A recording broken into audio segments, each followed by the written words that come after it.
Ohayo Mina, j'espère que vous allez bien. On se retrouve aujourd'hui dans cette nouvelle vidéo pour une nouvelle vidéo analyse-réaction sur la saison 2 d'Eden Zero qui a débuté il y a de cela quelques semaines et vous donner mon avis sur le sujet. Mais avant toute chose, n'oubliez pas de vous abonner à la chaîne si ce n'est pas déjà fait et de laisser un j'aime à la vidéo, ça ferait extrêmement plaisir et ça aiderait grandement au référencement de la chaîne. Bien, maintenant que tout cela est dit, on se retrouve dans un tout petit instant pour le sommaire de notre vidéo. À tout de suite. Au sommaire de notre vidéo, nous allons avoir une vidéo qui sera divisée en 3 parties différentes. La première partie sera consacrée à mon avis sur la saison 2. La partie 2, quant à elle, sera consacrée aux points positifs et aux points négatifs que je trouve à dire par rapport à l'adaptation de cette saison 2. Et en troisième et dernière partie, on parlera de l'adaptation manga animé de la saison 2. Bah écoutez, maintenant que nous avons terminé le sommaire de notre vidéo, on se retrouve dans un tout petit instant pour entamer la première partie. A tout de suite. Alors, concernant mon avis personnel par rapport à la saison 2 de Eden Zero, et bah concrètement, moi... Je sais pas ce que vous ressentez vous derrière votre écran quand vous regardez aussi bien la saison 1 que la saison 2 de N0, mais moi, ça me fait plaisir. J'adore cet animé. Cet animé, moi, je le considère comme étant le digne successeur de Fairy Tail, de l'épisode 1 à l'épisode 175, parce que après l'épisode 175 de Fairy Tail, j'aime pas du tout l'adaptation en animé. Et là, je retrouve la petite pépite d'animation, le petit grain de folie au niveau de Eden Zero que je retrouvais à l'époque sur Fairy Tail. Et dans cette saison 2, déjà, ce qu'il faut dire, c'est que la qualité est la même que sur la saison 1, je trouve rien à dire. Les effets sont propres, les animations sont dynamiques et en plus de tout, encore une fois, les couleurs sont vraiment très tape à l'œil et ça fait réellement plaisir. Ça, c'était la première chose. La deuxième chose, c'est que surtout,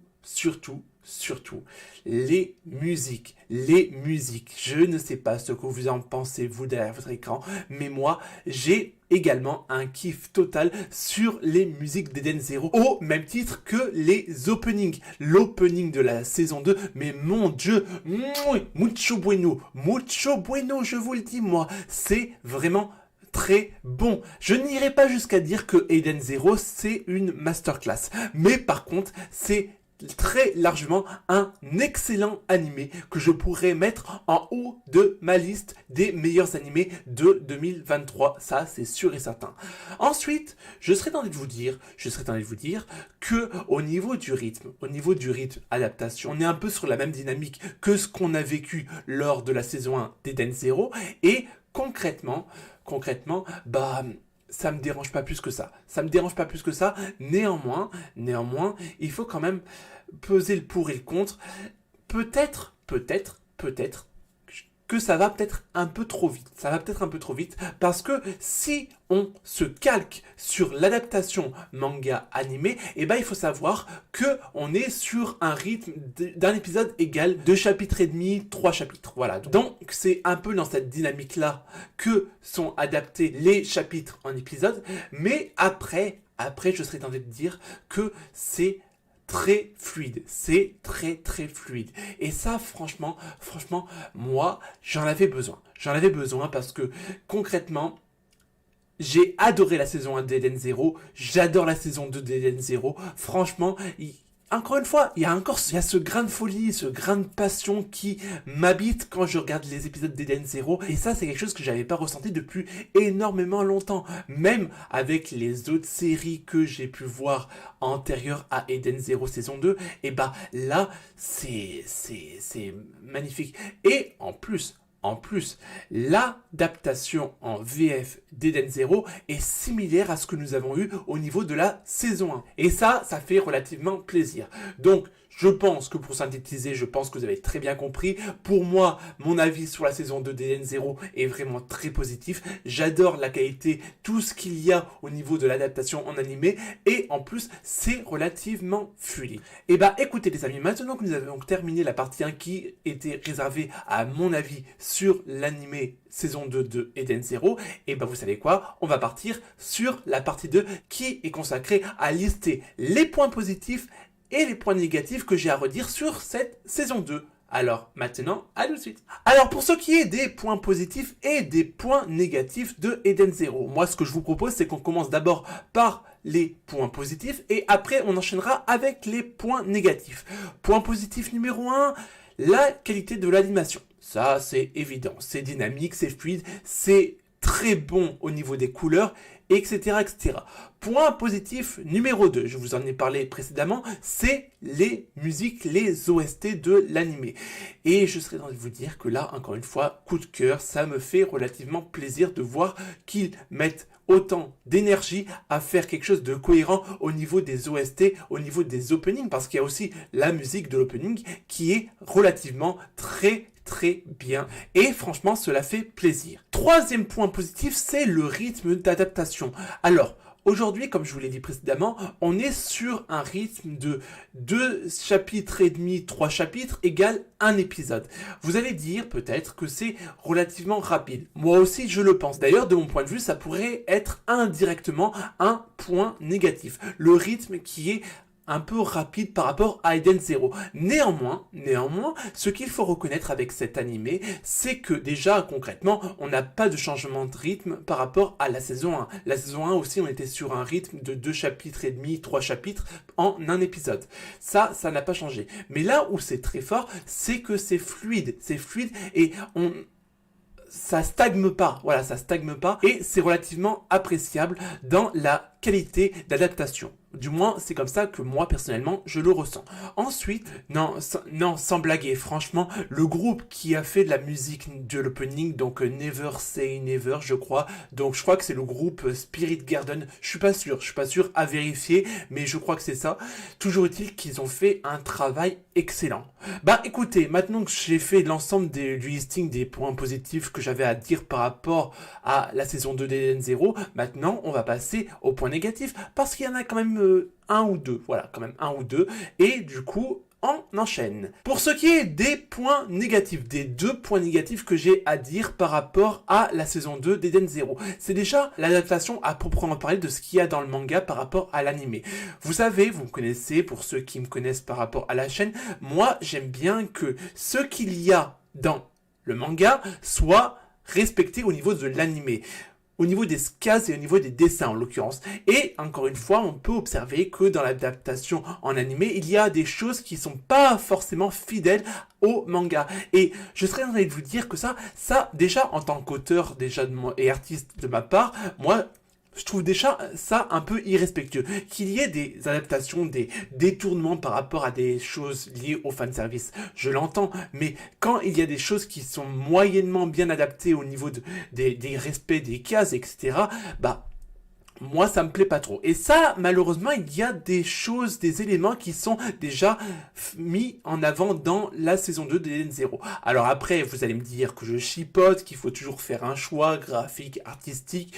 Bien sûr, évidemment. Mais après, c'est vrai que moi, j'aime bien avoir sur l'écran ce qu'il y a sur le manga. Et après, ce n'est pas toujours respecté à la lettre. Ça, c'est pour moi une règle indissociable de l'adaptation d'un manga en animé. Après, chacun voit midi à sa porte en ce qui concerne cet élément. Le deuxième point négatif que j'ai à redire, c'est ce que je vous ai évoqué dans les points positifs, c'est par rapport au rythme de l'adaptation. Alors après, si on se base sur l'adaptation de Fairy Tail du manga à l'animé, on était sur un rythme de 2 chapitres égale un épisode. Là, on est plus sur un rythme de 3 chapitres, 2 chapitres et demi, 3 chapitres à un épisode.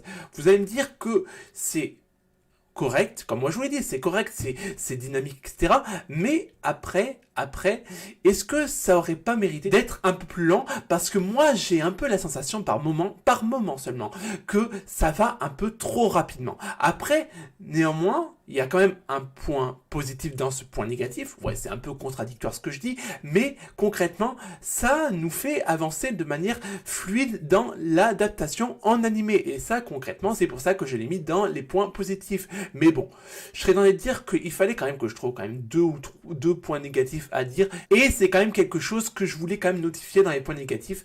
Après, encore une fois, c'est aussi bien un point positif qu'un point négatif. C'est un peu comme les deux faces d'une même pièce de monnaie. Après, encore une fois, chacun voit midi à sa porte. Certains vont dire que c'est trop lent, moi je trouve que c'est un bon équilibre, d'autres vont dire que c'est trop rapide, voilà. Mais toujours est-il que pour couper la poire en deux, moi je trouve que l'animé Eden Zero saison 2 a trouvé un bon équilibre en ce qui concerne l'adaptation en animé. Ça, c'est une certitude. Bah écoutez, maintenant que nous avons terminé la partie 2 réservée aux points positifs et aux points négatifs que je trouve à redire par rapport à cette saison 2, et ben maintenant nous allons enchaîner sur la partie 3 de notre vidéo.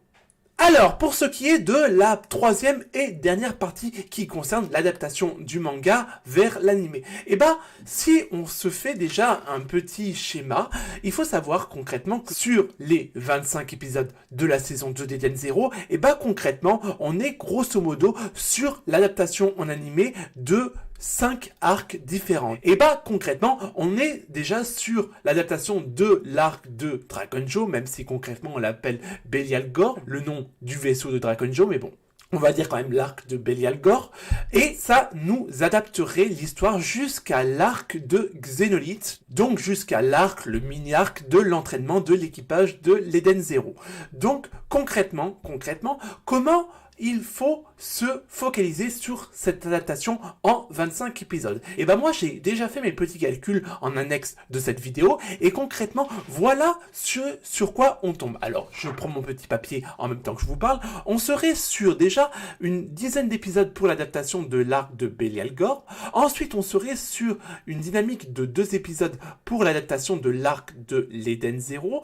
Et ensuite on enchaînerait sur l'arc de Red Cave qui serait également adapté sur une base de 2 épisodes. Ensuite, on serait sur l'adaptation de l'arc de Floresta qui serait résumé en grosso modo 5 épisodes, et l'arc de Xénolite serait adapté lui également sur une base de 5 épisodes. Et concrètement, ça nous ferait le tour des 25 épisodes de la saison 2. Donc, grosso modo, l'arc qui est mis en avant dans cette saison 2, c'est bien évidemment l'arc de Belial Gore, qui est quand même l'arc le plus fourni en épisodes, mais après, il faut pas négliger les autres arcs parce que concrètement, cela apporte son lot d'informations et ça, je trouve ça vraiment très intéressant et ça va me hyper de ouf. Déjà, ce qu'il faut prendre en compte, c'est que si on se base sur le rythme de 2 chapitres, 3 chapitres, on tombe à l'issue de l'adaptation de la saison 2 aux alentours du chapitre 134-138.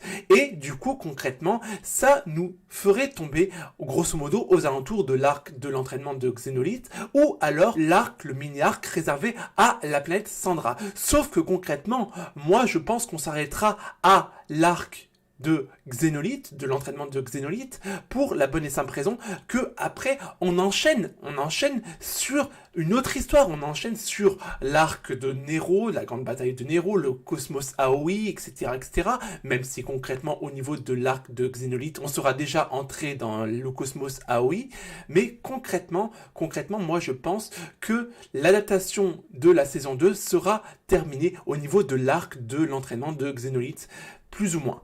Après, comme je vous l'ai dit précédemment, c'est un peu ambigu dans l'histoire parce que à partir du moment où on a terminé l'arc de Foresta ou Floresta, je sais pas. Non, je crois que c'est Foresta. Il faut faire attention parce que j'ai tendance à confondre les noms et c'est mauvaise limonade.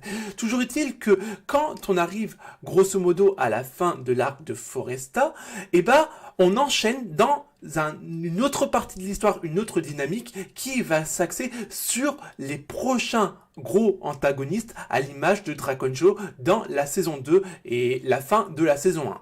Toujours est-il que moi je pense que la fin de la saison 2 s'axera entre soit la fin de l'arc de Foresta, soit la fin de l'arc de Xénolite. L'un ou l'autre. Moi, j'aimerais bien que ça se termine sur la fin de l'arc de l'entraînement de Xénolite. Après, toujours est-il qu'on sera fixé une fois qu'on sera arrivé à la fin de la saison 2. Et concrètement, on est actuellement, au moment où je tourne cette vidéo, à l'épisode 6. Donc, il nous reste quand même un peu de chemin avant d'arriver à la fin de la saison 2 d'Eden Zero. Après, la question qui se pose, c'est que, est-ce que ils vont nous couper la saison 2 en deux parties, c'est-à-dire la partie 1 qui se représenterait du coup l'épisode 1 à l'épisode 12, l'épisode 13, et l'épisode 13 à l'épisode 25. Parce que je vous rappelle quand même que la saison 2 d'Eden Zero fait 25 épisodes. Moi, personnellement, je ne le pense pas, parce que concrètement, rappelez-vous, à l'issue de la fin de la saison 1, on avait déjà les épisodes de la première partie de la saison 2 qui étaient déjà en trailer vidéo. Donc là, je pense que ça serait quand même malvenu qu'ils nous fassent patienter jusqu'à octobre 2023 l'arrivée de la deuxième partie de la saison 2. Donc moi, je pense qu'ils vont nous mettre tout directos illico presto. Après, cet avis n'engage que moi. Après, peut-être que je me trompe. Voilà. Toujours est-il que concrètement, cela nous promet encore pas mal de consistance au niveau de l'adaptation en animé. Moi, personnellement, j'ai hâte de voir l'adaptation de l'arc Red Cave et l'arc de Foresta. Mais concrètement, avant, il y a pas mal de choses qui vont encore se passer et qui restent encore à visionner.